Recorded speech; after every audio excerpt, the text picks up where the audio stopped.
মোর গোরা দ্বিজমণি হানাথ হানাথ বলে লুটায় ধরণী হানাথ হানাথ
ভাবে বিভোর হয়ে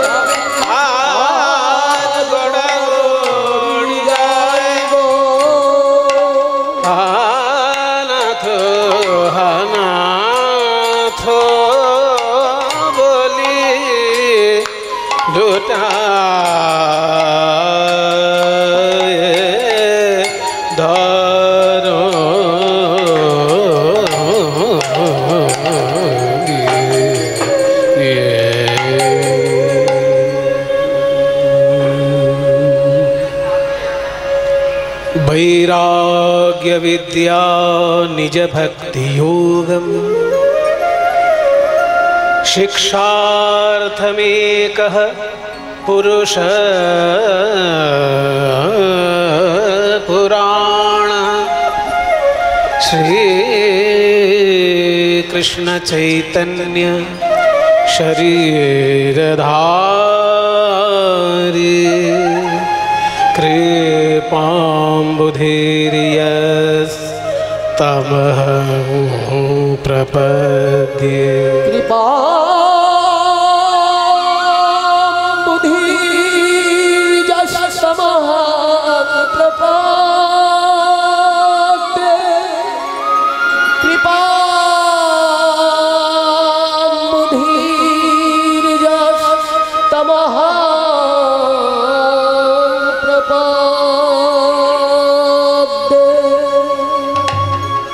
জয় নিতাই। উপস্থিত আরও রিবাব কমিদা সকল গৌর ভক্তবৃন্দ, সবার শ্রীচরণে আমার কোটি কোটি দণ্ডবত প্রণাম। আজ আমাদের বড় সৌভাগ্যের বিষয়, জগজ্জননী মহাশক্তি মাতা কালিকা তার মন্দির প্রাঙ্গণে আমরা সকলে সমবেত হয়েছি ভুবন মঙ্গল হরি সংকীর্তনের রস আস্বাদন করার জন্য।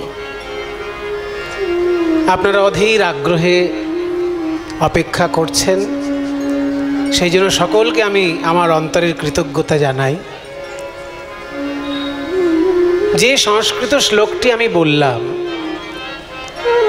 এই শ্লোকটি যিনি লিখেছেন তিনি চৈতন্য দেবের শিক্ষকেরও শিক্ষক।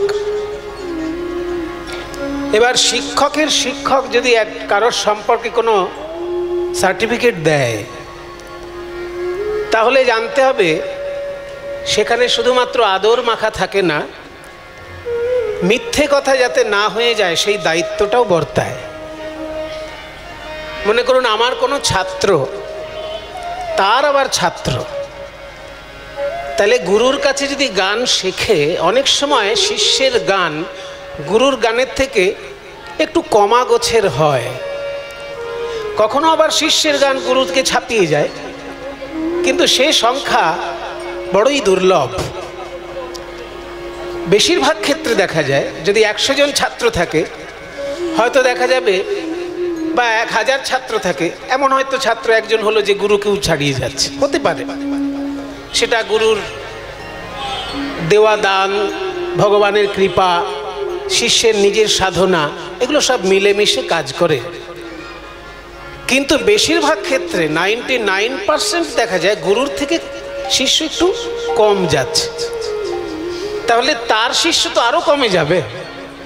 গুরুর থেকে শিষ্য যদি একটু কম প্রকাশ করতে পারে, তাহলে তার শিষ্য তো আরো কমা হবে। ওই যে বলছে 7 নকলে আসল খাস্তা। একবার কোনো একটা জিনিস যদি 7 বার নকল করা হয়, তাহলে মূলটা একদম 12টা বেজে যায়। তাহলে শিষ্যের শিষ্য সম্পর্কে গুরুর ধারণা খুব একটা প্রশংসামূলক থাকে না, যে আমার থেকে আমার শিষ্য কিছুটা তবু জানে, কিন্তু তার শিষ্য আর কি জানে, এরকম একটা ব্যাপার। কিন্তু যে শ্লোকটি লেখা হয়েছে, যে শ্লোকটা আমি বললাম, এটা মহাপ্রভু সম্পর্কে একটি মতবাদ, আর সেই মতবাদটি প্রচার করছেন যিনি, তিনি চৈতন্য দেবের শিক্ষকেরও শিক্ষক। তাহলে কত বড় সার্টিফিকেট এটা!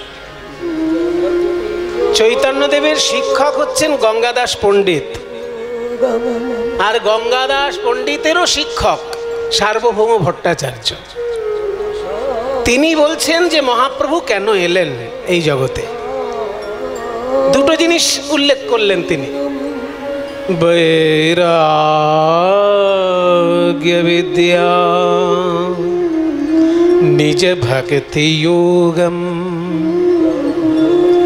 বলছে বৈরাগ্য বিদ্যা শেখানোর জন্য মহাপ্রভুর আগমন, আবার নিজস্ব ভক্তি যোগ, দুটো জিনিস। মহাপ্রভু আমাদেরকে দিয়েছেন বৈরাগ্য বিদ্যা, আর ভক্তিযোগ। এই ভক্তিযোগ আর বৈরাগ্য বিদ্যাটা কি কোনো বিশেষ ধরনের?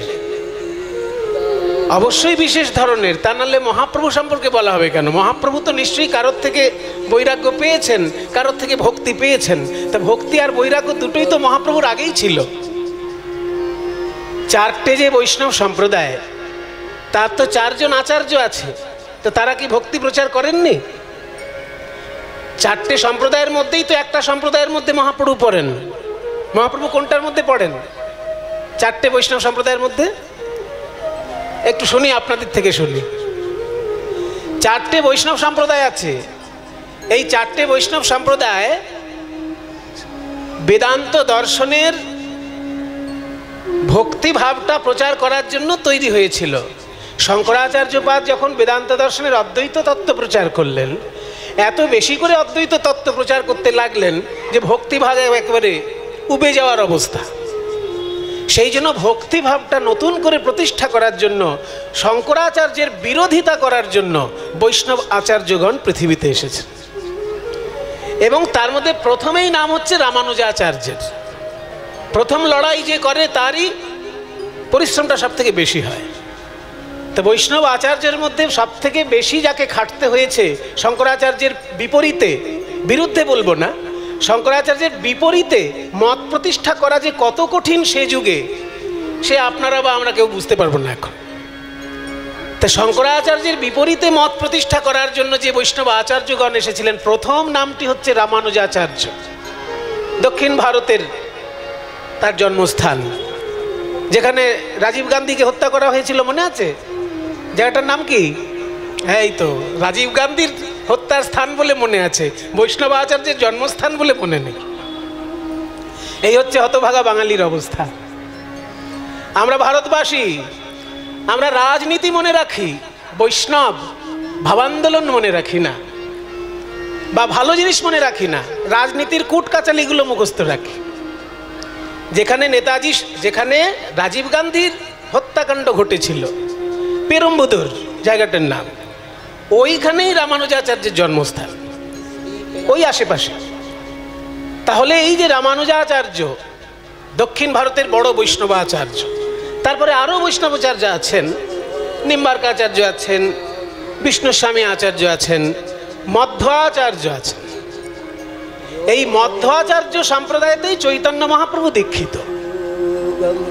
তাহলে যে চারটে বৈষ্ণব আচার্যের কথা বললাম, তার মধ্যে মধ্বাচার্য সম্প্রদায়ে চৈতন্য মহাপ্রভু দীক্ষিত বলে আমরা জানি।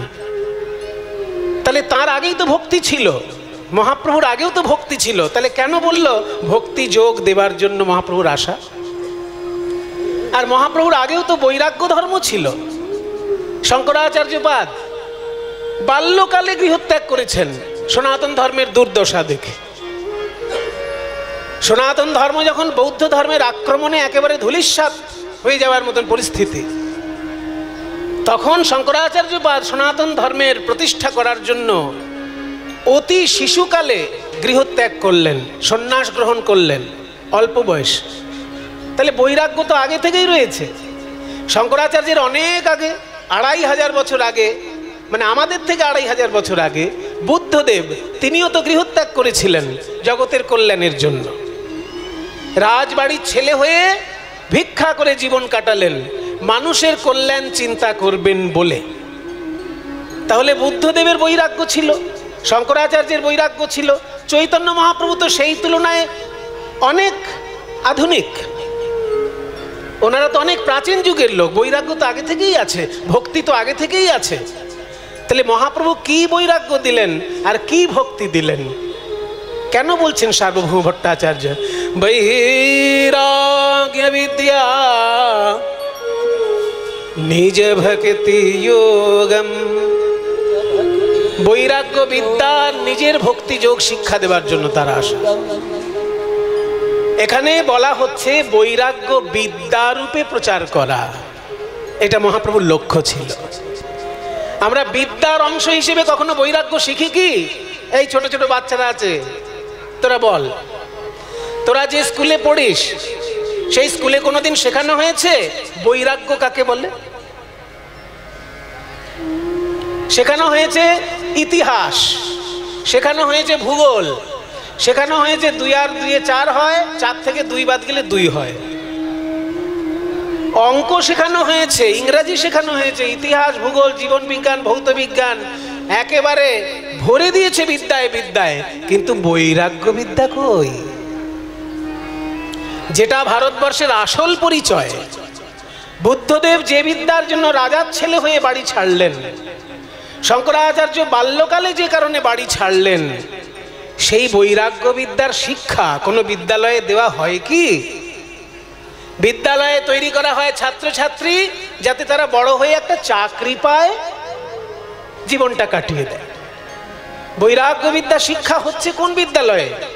কোথাও হয় না। এটাই আমাদের দুর্ভাগ্য যে আমাদের ভারতবর্ষের আসল শিক্ষা বিদ্যালয়ে দেওয়া হয় না। যদি কোনো ভাগ্যবান মানুষ একজন বড় সন্ন্যাসীর সংস্পর্শ পায়, তবেই সে জানতে পারে বৈরাগ্য কাকে বলে। তা নাহলে বিদ্যালয়ে গিয়ে কোনোদিন বৈরাগ্য কেউ শিখতে পারে না। বৈরাগ্য বিদ্যা, তাহলে বৈরাগ্যটা শিখবো কি করে? এখন যদি প্রশ্ন করেন আপনারা, আমি সংক্ষেপে বলে দেবো সব। বৈরাগ্য শেখার সহজ উপায় আছে, যেটা চট করে কোথাও আপনারা শুনতে পাবেন না, আমি বলে দেবো। বৈরাগ্য থাকবে মনে, বাইরে শুধুমাত্র পোশাকে বৈরাগ্য থাকলেই হবে না। বৈরাগ্য থাকতে হবে মনে। যেমন রবীন্দ্রনাথের ছিল, একের পর এক সন্তান মারা যাচ্ছে, কিন্তু সে কি বিব্রত হয়ে গিয়ে কবিতা লেখা বন্ধ করে দিল? দেয়নি। সমস্ত দুঃখকে হাসি মুখে বরণ করে নিয়ে পৃথিবীর জন্য মহামূল্যবান সম্পদ রেখে গেলেন রবীন্দ্রনাথ। তাহলে বৈরাগ্য না থাকলে এটা কি সম্ভব? বৈরাগ্য ভিতরের জিনিস। বৈরাগ্য কাকে বলে? শঙ্করাচার্যের একটা ছোট্ট সংজ্ঞা আছে বৈরাগ্য সম্পর্কে। বিষয়েষু অনাসক্তি বৈরাগ্যম। বিষয়ের প্রতি অনাসক্তি যখনই এসে যাবে, জানতে হবে বৈরাগ্য হয়ে গেছে। বিষয় কি? আমরা বিষয় মানে বুঝি ব্যাংক ব্যালেন্স, একটা দামি গাড়ি, দামি বাড়ি আর দামি শাড়ি। দামি গাড়ি, দামি বাড়ি, দামি শাড়ি, আইফোন, এইগুলোই হচ্ছে আমাদের কাছে বিষয়। এই বিষয় থেকে যখন মনটা সরে আসবে, বিষয়ের প্রতি যখন আসক্তি ত্যাগ হবে, তাকেই বলা হয় বৈরাগ্য। সেটা কি সম্ভব? অসম্ভব নয়, তবে কঠিন। বৈরাগ্য জিনিসটা সম্ভব নয় তা নয়। সম্ভব না হলে রবীন্দ্রনাথ কি করে করলেন? ওনার তো সন্তান ছিল, স্ত্রী ছিল, সুখের সমস্ত সামগ্রী ওনার ছিল, তবু অন্তরে বৈরাগ্য ছিল। সম্ভব, কিন্তু কঠিন। বৈরাগ্য জিনিসটা কি না? বিষয়ের প্রতি অনাসক্তি। বিষয় মানে টাকা পয়সা গাড়ি বাড়ি নয়, বিষয় মানে 5টি ইন্দ্রিয় যার প্রতি আকৃষ্ট হয়। আমি ভারতীয় দর্শন তত্ত্বের কথাগুলো বলছি, এগুলো আগে শুনে নিন, তারপর লীলায় তো যাবই। 5টি ইন্দ্রিয় কি? চোখ। চোখ আকৃষ্ট হয় কিসে? রূপে। কান আকৃষ্ট হয় কিসে? শব্দে। নাক আকৃষ্ট হয় কিসে? গন্ধে। জিহ্বা আকৃষ্ট হয় কিসে? স্বাদে। আর ত্বক আকৃষ্ট হয় কিসে? স্পর্শে। এই শব্দ, স্পর্শ, রূপ, রস, গন্ধ, এই 5টি হচ্ছে তন্মাত্র, অর্থাৎ ইন্দ্রিয়ের আকর্ষণের বিষয়। ওই জন্য একে বলা হয় বিষয়। ইন্দ্রিয় আকৃষ্ট হয় যে জিনিসটার প্রতি, তাকেই বলে বিষয়। দেখুন, আমি আইফোন ভালোবাসি কেন, মোবাইল ভালোবাসি কেন? না, চোখ আকৃষ্ট হচ্ছে রূপে। ভালো ভালো নায়িকার ছবি দেখা যাবে, সেই জন্য আমার মোবাইলের প্রতি আকর্ষণ। তাহলে রূপে আকৃষ্ট হচ্ছে চোখ। যখনই রূপ থেকে চোখ একবার সরা শিখে যাবে, 1000 দামি মোবাইলও তাকে আকর্ষণ করতে পারবে না। তাহলে রূপের জন্য চোখ, শব্দের জন্য কান, স্বাদের জন্য জিহ্বা, গন্ধের জন্য নাসিকা, স্পর্শের জন্য ত্বক। এই 5টি বিষয় থেকে যখন মন সরে আসে, আর মনের নিজের একটা বিষয় আছে চিন্তা।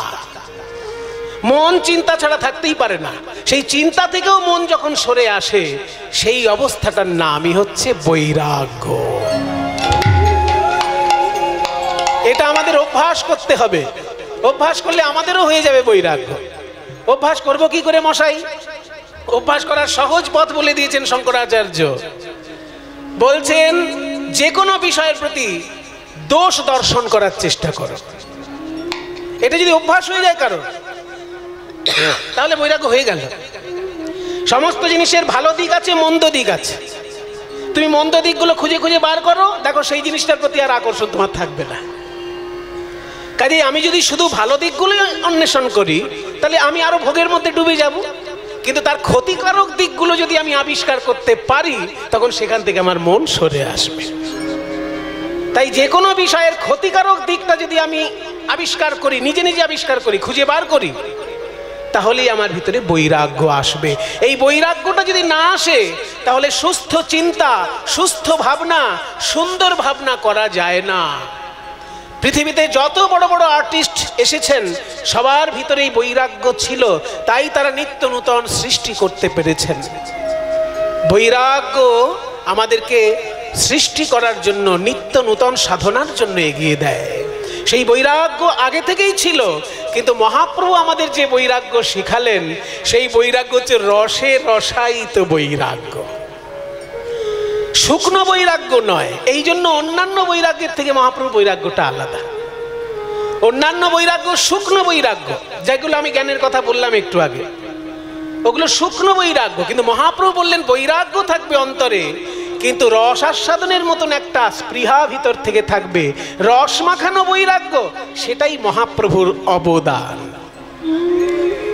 আর ভক্তি আগে থেকেও ছিল, কিন্তু মহাপ্রভু যে ভক্তি দিলেন সেটা হচ্ছে মধুর রসে রসায়িত ভক্তি। ভগবানকে প্রিয়তম ভেবে নিজেকে প্রিয়তমা চিন্তা করে, বা রাধারানীকে প্রিয়তমা চিন্তা করে নিজেকে রাধারানীর চরণের দাসী চিন্তা করা, এই ভাবনাটা মহাপ্রভুর আগে আমরা পাইনি। এই নতুন ভাবনা মহাপ্রভু আমাদেরকে দিলেন। তাই সার্বভৌম বলছেন, বৈরাগ্য বিদ্যা নিজ ভক্তি যোগম শিক্ষার্থমেক পুরুষ পুরাণ শ্রীকৃষ্ণ চৈতন্য শরীরধারী কৃপা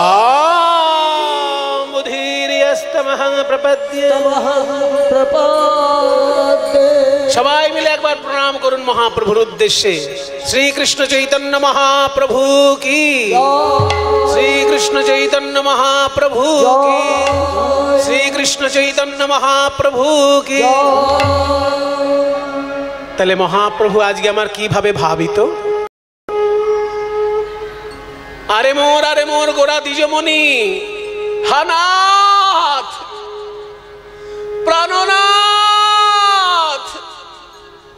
প্রাণনাথ নাথ প্রাণনাথ প্রাণনাথ বলি লুটায় ধরণী। কেঁদে কেঁদে ভাসছেন আর প্রাণনাথ প্রাণনাথ করছেন। স্বরূপের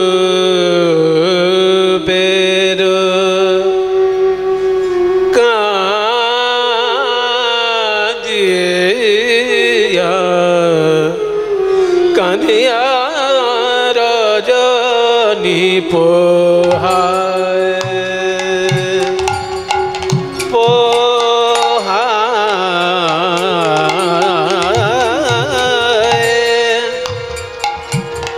রজনী পোহায়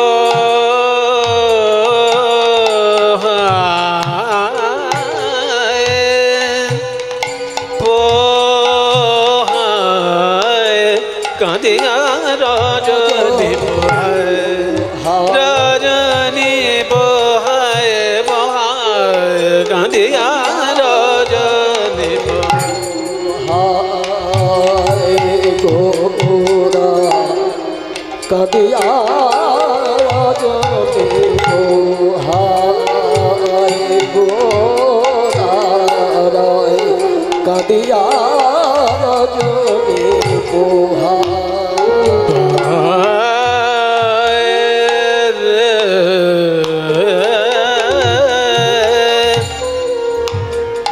বৃন্দাবনের রাধারানী যেমন শত বর্ষ ধরে কেঁদেছিলেন কৃষ্ণ বলে, সেই ভাব আজকে মহাপ্রভুর মধ্যে ফুটে উঠেছে। বৃন্দাবনে যখন রাধারানী কষ্ট পেতেন, কখনো ললিতার গলা জড়িয়ে ধরে কাঁদতেন, কখনো বিশাখার গলা জড়িয়ে ধরে কাঁদতেন। আজকে সেই ললিতা আর বিশাখা দুজন কলিযুগে জন্মগ্রহণ করেছেন স্বরূপ দামোদর আর রামানন্দ রায়ের রূপে। সেই ললিতা বিশাখাই কলিযুগে স্বরূপ দামোদর আর রামানন্দ। আর মহাপ্রভু তো রাধারানী, অন্তঃকৃষ্ণ বহির গৌরম, ভিতরে তার কৃষ্ণ বাইরে তার রাধা। তাই স্বরূপের গলা জড়িয়ে ধরে কাঁদছেন আর বলছেন, প্রভু আমার স্বরূপের গলায় ধরি, প্রভুর দুনয়নে বহে বারি বারি, স্বরূপের গলায় ধরি, দুনয়নে বহে বারি বারি, স্বরূপের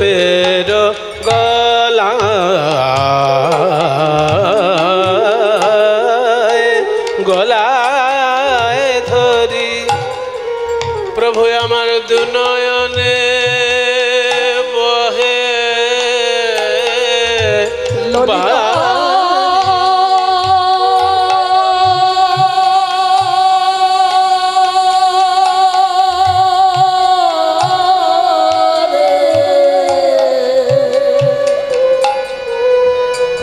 বিশাখা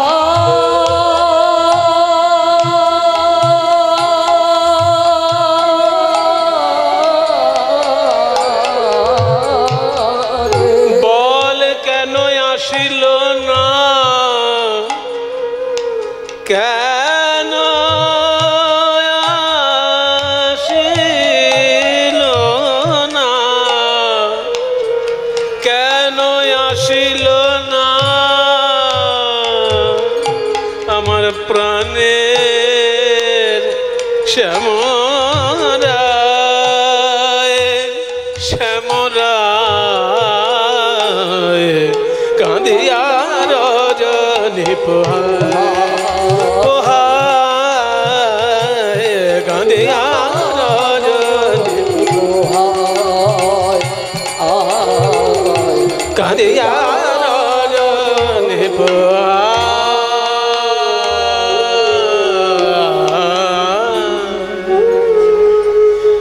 একদিনের কথা বলছেন পদকর্তা। একদিন একটা সাধারণ মানুষ প্রতিদিনই যায়, স্নান করে জগন্নাথ মন্দিরে প্রণাম করে, তারপর কাজে লেগে যায়। একটা সাধারণ লোক, সে জানে বাবা বেশি মোটা মোটা বই পড়ে আমার কিছু হবেও না, আর আমার ক্ষমতাও নেই। যারা কীর্তন করে, যারা ভাগবত পাঠ করে, তারা মোটা মোটা বই পড়ুক গে যাক ঠাকুরকে নিয়ে, আমি কি করবো? আমি তো কর্ম না করলে খেতে পাবো না মশাই, সেই জন্য আমাকে কর্ম করতেই হবে। তাই লোকটি একটা ভালো ভাবনা ভেবে নিয়েছে যে আমি ভোরবেলা উঠবো, সমুদ্রে স্নান করব, আর সমুদ্র থেকে জগন্নাথের মন্দির প্রায় 2 কিলোমিটার রাস্তা। যারা পুরীতে গেছেন বা যাবেন, যারা গেছেন তারা তো জানেনই, সমুদ্র থেকে জগন্নাথ মন্দির 2 কিলোমিটার রাস্তা।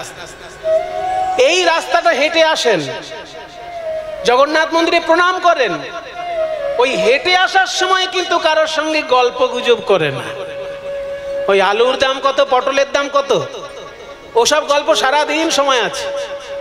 কিন্তু এই স্নান করার পর আর ঠাকুরকে প্রণাম করার আগে আমি কারোর সঙ্গে গল্প করব না। এই সময়টা আমার ঠাকুরের জন্য। তাই 2 কিলোমিটার যখন সে হেঁটে যায়, কৃষ্ণ নাম করতে করতে যায়। আর ওই রাস্তার ধারেই কিন্তু মহাপ্রভুর মন্দির, যেখানে মহাপ্রভু থাকতেন পুরীধামে, গম্ভীরা রাধাকান্ত মঠ।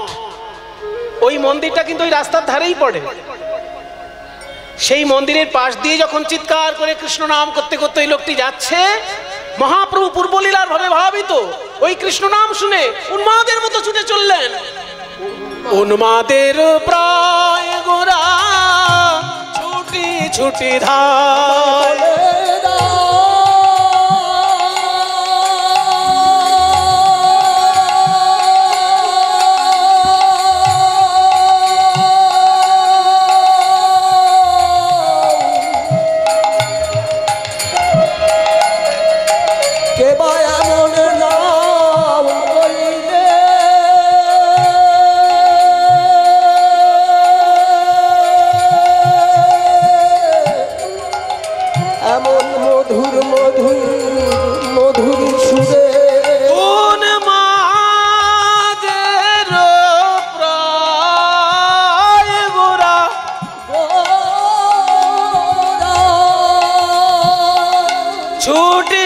ছুটি ধায় যে করে গোবিন্দ নাম ধরে তার পায়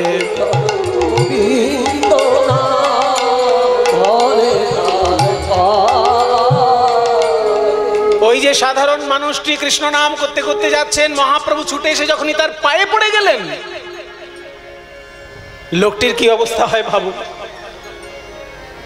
শাস্ত্র কিছু জানে না আর জানার প্রয়োজন বোধ করে না, কিন্তু এইটুকু খবর রেখেছে যিনি জগন্নাথ তিনিই বর্তমানে চৈতন্য মহাপ্রভু।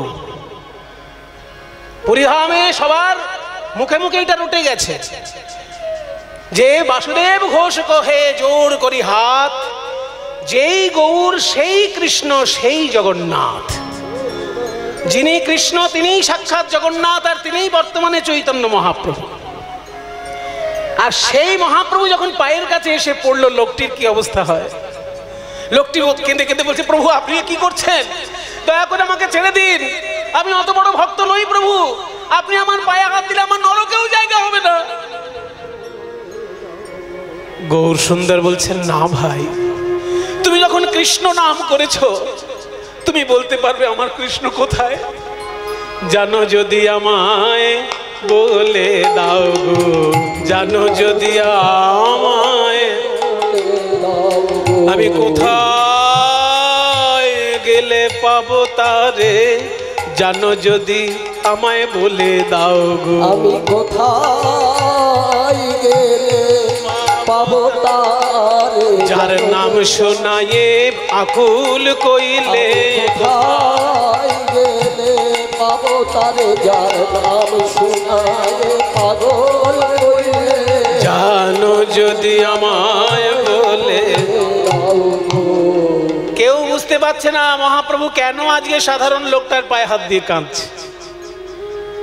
বাসুদেব ঘোষ পাশে দাঁড়িয়ে বলছে, বুঝলে স্বরূপ, কেন ওই লোকটার পায়ে হাত দিল মহাপ্রভু। আসলে মহাপ্রভু এখন রাধারানীর ভাবে ডুবে আছেন। বৃন্দাবনে যখন রাধারানী কৃষ্ণ কৃষ্ণ বলে কাঁদতেন, সেই সময় একদিন নারদ মুনি বৃন্দাবনে এসেছিলেন। তখন নারদ মুনির পায়ে পড়ে রাধারানী বলেছিলেন, হে নারদ মুনি, আমি কোথায় গেলে কৃষ্ণ পাবো, দয়া করে আমাকে বলে দিন। আপনি দেশ বিদেশ ঘুরে বেড়ান, আমার প্রাণনাথের খবর আপনি জানেন।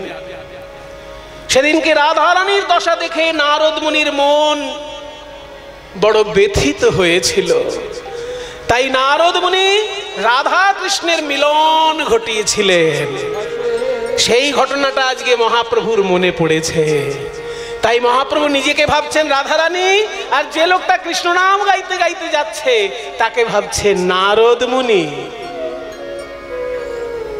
এত বলি গোরা চাঁদের লোরে নয়ান ভাসে, আজ প্রভাস পড়ল মনে, কহে বাসু ঘোষে প্রভাস পড়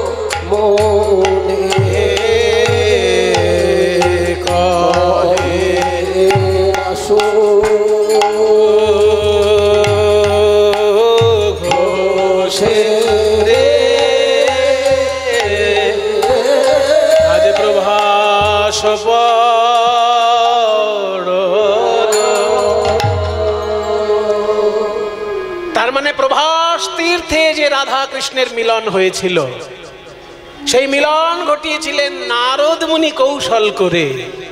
আজকে সেই ঘটনা মহাপ্রভুর মনে পড়েছে। চলুন আমরা বৃন্দাবনে যাই, গিয়ে রাধা রানীর বিরহ দর্শন করব, তারপর নারদ মুনি কেমন করে সেই বিরহের অবসান ঘটালেন সেই লীলা আমরা দর্শন করব। বন্দে নন্দ ব্রজ স্ত্রীণাম পাদরেণুমভীক্ষ্ণশঃ যাসাম হরে কথোদিত পুনদে ভুবনত্রয়ম। পাদরেণুমভীক্ষ্ণশঃ যাসাম হরে কথোদিত পুনদে ভুবনত্রয়ম। হর হরি নয়ন ভরি, হর হরি নয়ন ভরি, গোপী বল্লভ রাধা মদন মোহন। সবাই বলো হরি বল।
ঠাকুর কি, নিজ নিজ শ্রী গুরু মহারাজ কি।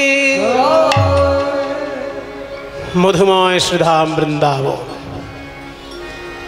মা কালী মহাশক্তির প্রকাশ। এই শক্তির প্রকাশ দু রকমের। জীব গোস্বামীপাদ ব্যাখ্যা করে বলেছেন, রাসলীলার ব্যাখ্যায় জীব গোস্বামীপাদ খুব সুন্দর বলেছেন।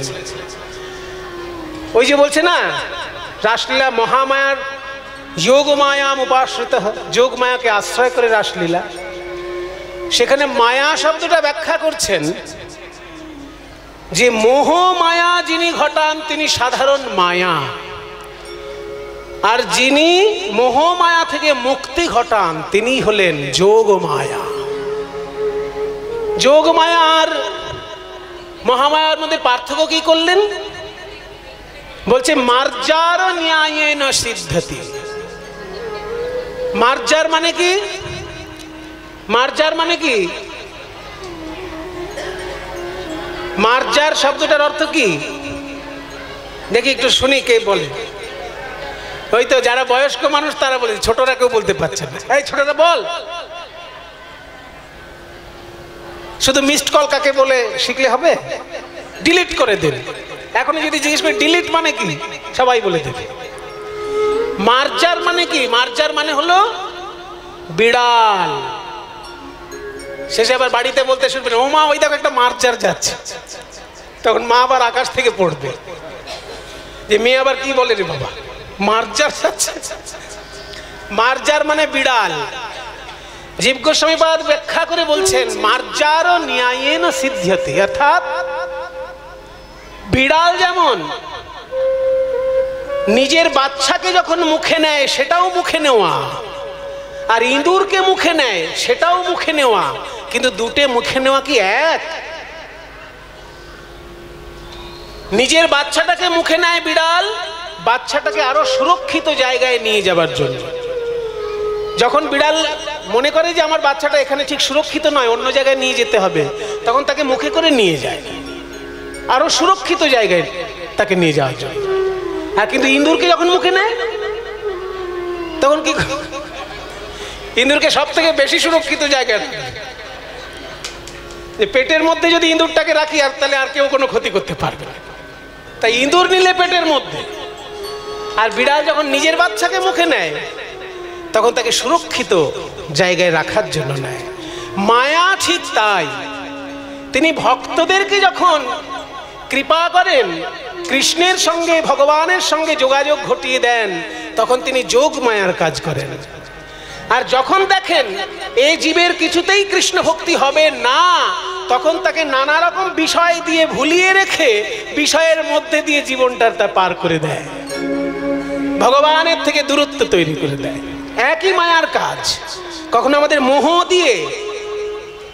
দিয়ে আমাদের মাথা গুলিয়ে দেয়, আবার সেই মায়াই ভগবানের সঙ্গে যখন যোগাযোগ করিয়ে দেয় তখন সে বিড়াল নিজের সন্তানের প্রতি যে আচরণটি করে সেই আচরণটি করছে। তাই সেই মহামায়াই আজকে আমাদের এখানে কালী মা রূপে পূজিত। সেই মাকে স্মরণ করে আমরা বৃন্দাবনের বিরহ আগে দেখি, আর দেখুন সেই যোগমায়াই কিন্তু বড়িমাই রূপে আবার রাধা কৃষ্ণের মিলন ঘটিয়ে দেয় বৃন্দাবনে। তা বৃন্দাবনে আজকে বিরহ দশাটি কেমন? রাধারানী 100 বছর ধরে কেঁদেছেন কৃষ্ণ কৃষ্ণ বলে। যুগায়িতং নিমেষেণ চক্ষুষা প্রাবৃষায়িতং শূন্যায়িতং জগৎ সর্বং গোবিন্দ বিরহেণ মে। শূন্যায়িতং জগৎ সর্বং গোবিন্দ বিরহেণ মে। কৃষ্ণ বিরহে আমার ত্রিভুবন শূন্য বলে মনে হয়। শুনো মোর হত বিধিব মোর বপু চিত্তম সকল ইন্দ্রিয়গণ কৃষ্ণ বিনা সকলি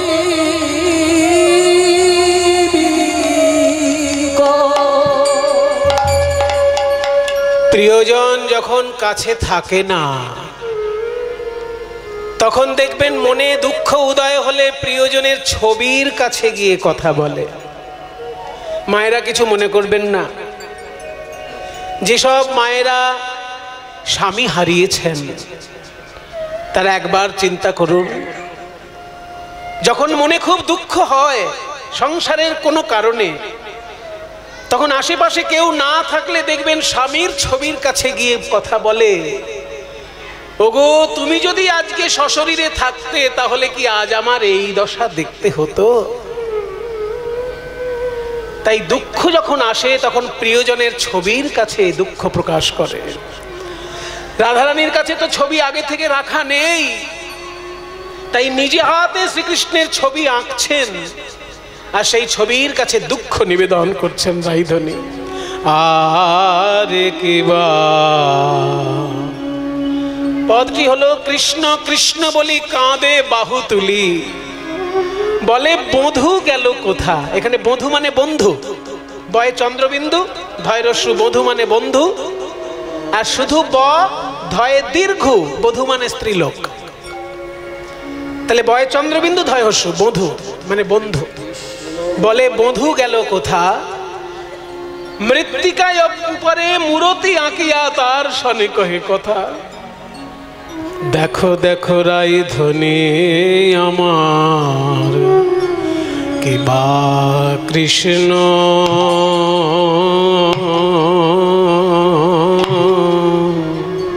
কৃষ্ণ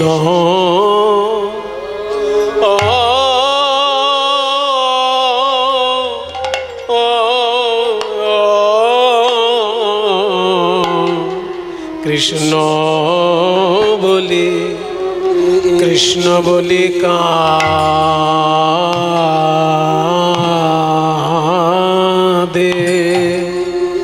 বাহু বাহু তুলি। বাহু তুলি বলে আমার প্রাণ বধূ বধূ বধূ এলো প্রাণ বধূ গেল কোথা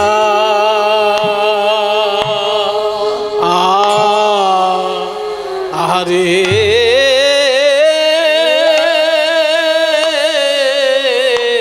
কত নয়ন্তরে ব্যথা ধনী আমার মৃত্যু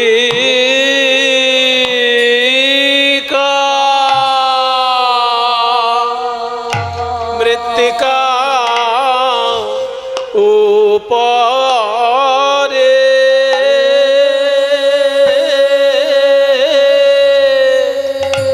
শ্যামের মূরতি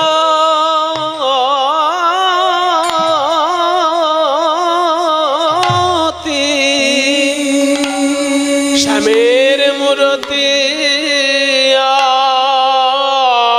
আকিয়া তার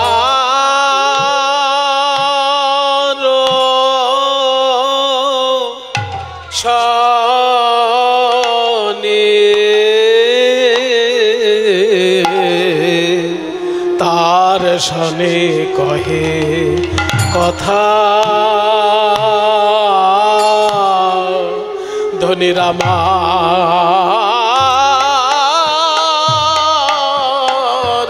কত নায়ন্তরে ব্যথা কিবা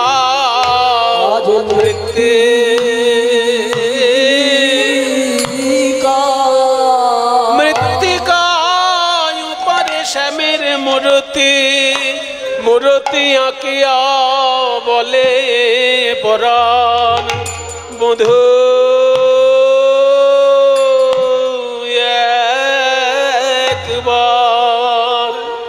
একবার কথা কহে আমি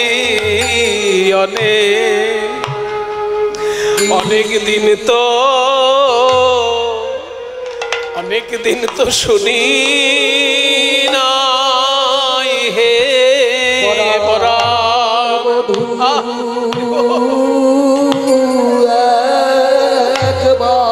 একবার কথা কহে আমি তো শুনি না বলো বলো একবার কথা বলো ওগো প্রাণনাথ তোমার কথা তো কেবল কথার কথা নয় তোমার কথা হলো ব্যথা জুড়ানো কথা এইবার তব কথা মৃতম তপ্ত জীবন নিতাই গৌর হরি বল গৌর হরি বল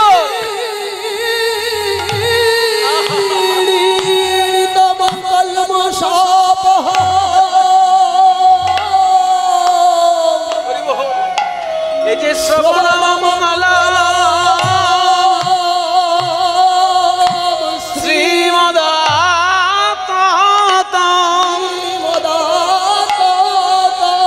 বিগৃণন্তিতে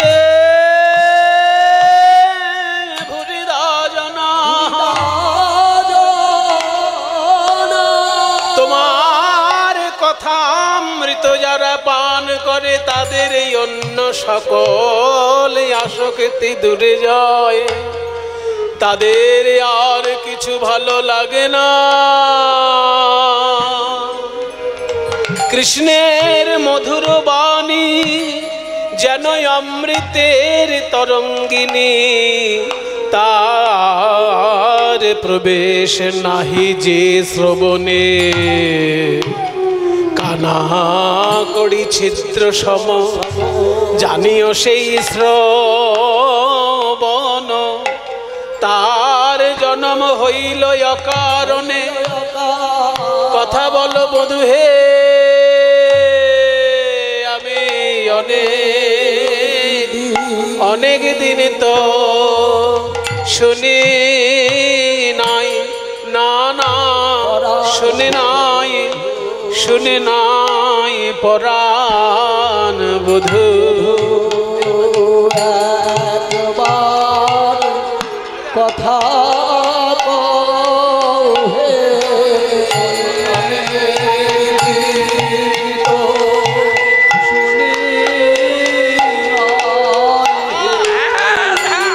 দোঠকি তাল তিন চার ছন্দ এগুলো কীর্তনের অলংকার এগুলো আসল সম্পদ কীর্তনের এই দেখুন 1 2 3 4 5 6 7 8 9 10 11 12 13 14 1 2 3 1 2 3 4 1 2 3 1 2 3 4 ধা ধেনে ধেনে নাক ধেনে তা ধেনে নাক ধেনে 1 2 3 4 5 6 7 8 9 10 11 12 13 14 1 2 3 4 5 6 7 8 9 10 11 12 2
আচ্ছা দেখুন দাদা ধেনে ধেনে দাদা ধেনে দাদা ধেনে দাদা ধেনে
ধরে ধরে ধরে নাগ ধরে ধরে ধরে ধা ধরে ধরে নাগ ধরে ধরে ধরে নাগ ধরে কিটো তাক ধিয়া ধরে ধরে কিটো তাক ধিয়া তাক তাক তাক ধিয়া তাক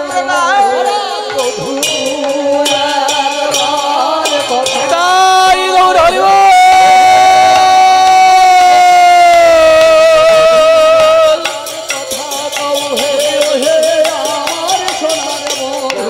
হে আমার সোনার বধূ বধূ একবার কথা কও হে কৃষ্ণ। জয় নিতাই। একটু আপনাদের কাছে করজোড়ে নিবেদন, এই যে এত সুন্দর মায়ের মন্দির, এত সুন্দর এখানে একটা পরিবেশ, এ সত্যিই খুবই মঙ্গলজনক পাড়ার পক্ষে, সমাজের পক্ষে। তাই মঙ্গলময় এই মন্দির প্রাঙ্গণকে আপনারা সকলে মিলে সহযোগিতা করে আরো সুন্দর করবেন। এই কমিটির দাদা ভক্তবৃন্দ আপনাদের কাছে যাচ্ছে আঁচল নিয়ে মায়ের সেবার উদ্দেশ্যে, যে যেমন পারেন মায়ের সেবা এবং সমাজের কল্যাণ, এই সেবার উদ্দেশ্যে আপনারা যে যেমন পারবেন প্রাণ ভরে এই ভিক্ষার থলিতে আপনারা দান করবেন। কারা কারা যাবেন একটু যান। এই আঁচল নিয়ে এই যে দাদা যাচ্ছেন, বসন্ত দা এবং আরও যারা যারা আছেন আপনাদের কাছে ভিক্ষার থালা নিয়ে যাচ্ছেন। মায়ের সেবার জন্য যে যেমন পারবেন প্রাণ ভরে আপনারা মায়ের জন্য দান করবেন। তা রাধারানী আজকে ছবি আঁকছেন, ছবি শুরু করবে কোত্থেকে? ছবি আঁকা কোথা থেকে শুরু করে? যারা ছবির মাস্টারমশাই তারা এগুলো বলতে পারবে। আমাদের ধারণা অনুযায়ী দেখবেন কেউ ছবি আঁকতে গেলে আগে মুখে মণ্ডল একটা গোল দিয়ে আগে মুখের রূপটা দেয়, তারপর বাকি মুখের হিসাবে বাকি অঙ্গ প্রত্যঙ্গ তৈরি করে। কিন্তু রাধারানী মুখ আঁকতে গিয়েও আঁকলেন না, কোথা থেকে আঁকা শুরু করলেন? এই যে কোমর থেকে আঁকা শুরু করলেন। কিবা আঁকিয়া সে কোটি পরাইল ধটি, কত না যতনে প্যারি। আমার আঁকিয়া সে কোটি পরাইল ধটি, কত না যতনে প্যারি। দুনিয়া আমার,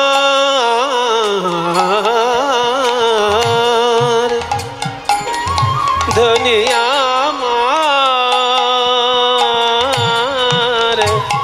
দুনিয়া আমার।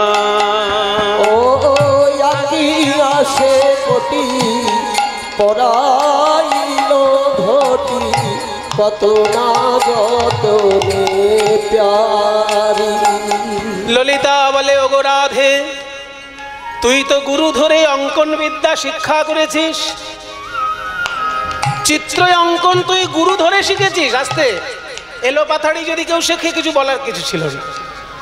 যারা কীর্তন না শিখে কীর্তন গায় তাদেরকে কিছু বলার নেই, কারণ তাদের চরম দুর্ভাগ্য, তারা শিখতেই পারলো না।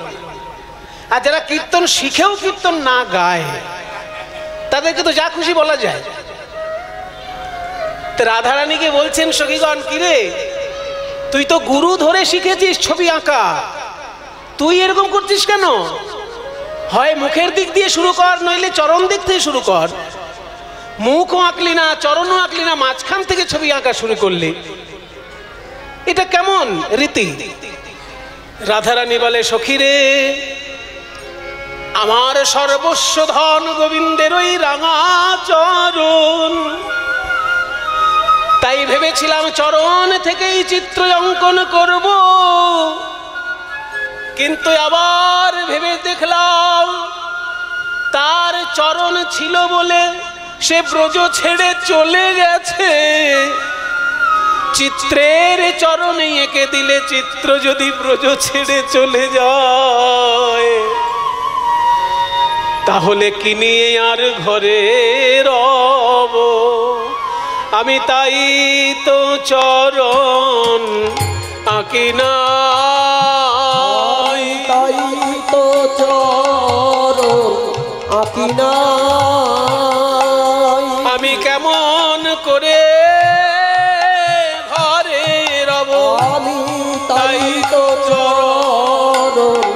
আঁকি নাই আমি কেমন করে ঘরে রব। যদি চরণ পেলে চিত্র চলে যায় কেমন ঘরে রব,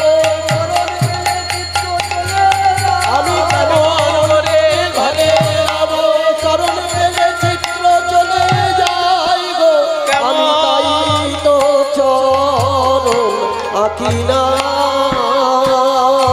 এইবার নাভি সরোবর আঁকিল, তারপর কতহু যত্ন করি। যেই নাভি অঙ্কন করেছে কোমরের পর, সখীরা বুঝে গেল ছবিটা উপরের দিকেই যাবে, কারণ কোমরের পর যদি হাঁটু আঁকতো তাহলে জানতে হবে নিচের দিকে যাচ্ছিল, কিন্তু যেহেতু কোমরের পর নাভি অঙ্কন করেছে তাহলে ছবিটা আবার উপরের দিকে যাচ্ছে। তারপর আর কি আঁকলেন? বাহু দুটি আঁকি ছলো ছলো আঁকি, মুরলি দিল সে করে। বাহু দুটি আঁকি ছলো ছলো আঁখি, মুরলি দিল সে করে। বলে একবার তেমন করে বাঁশি বাজাও, একবার তেমন করে বাঁশি বাজাও। তুমি আর দেখা দাও বা না দাও, তেমন করে বাঁশি বাজাও।